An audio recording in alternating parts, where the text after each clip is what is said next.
No city knows how to throw a party quite like New Orleans, which hosted Super Bowl IV in 1970. The first Super Bowl held in the Big Easy proved to be a difficult task. The game featured the Vikings and the Chiefs, but there was much more to see than just football.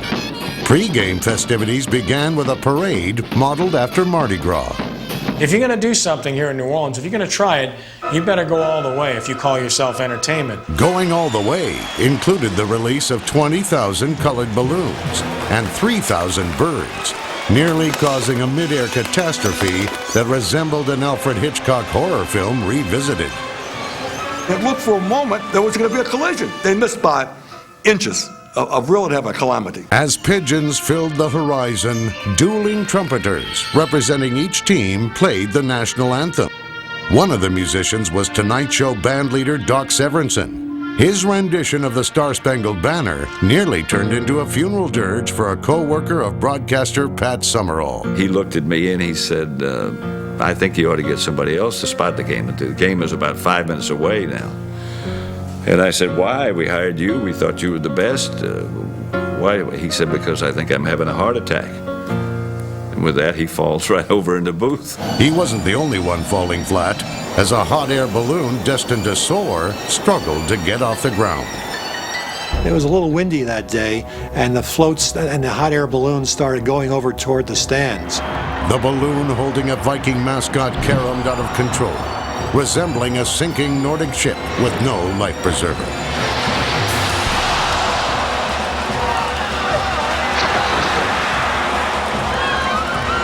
The balloon got loose and dragged a couple of people through the stands and almost out of the stand.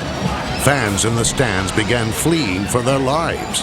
The balloon then crashed in the lower deck, scattering terrified Southern belles who had just finished their pre-game pageant.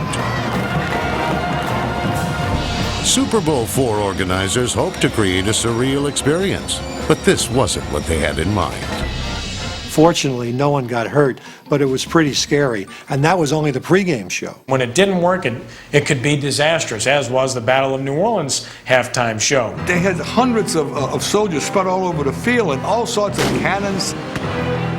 Many were unable to see the battle reenactment due to dense smoke covering the entire field. Consider them lucky. It turned out to be a disaster. There was gunfire back and forth either side of the field. There was smoke all over the place, and hundreds of people on the field dressed up as soldiers. Some of the casualties in the recreation weren't acting. One of the guys loading the cannons had a cannon misfire, and it blew off part of his hand. The dance team at the time, they were standing no more than 15 feet from where that happened, and they witnessed this take place, and some of them were literally sick to the stomach. As far as I'm concerned, that's the last Battle of New Orleans that we're going to be involved in. After that particular faux pas, as we call it down here, they toned it down significantly. Learning from the mistakes of its past, New Orleans has hosted the big game more than any other city. Perhaps the blunders of Super Bowl IV were a blessing in disguise, as New Orleans is now the premier Super Bowl site of the NFL.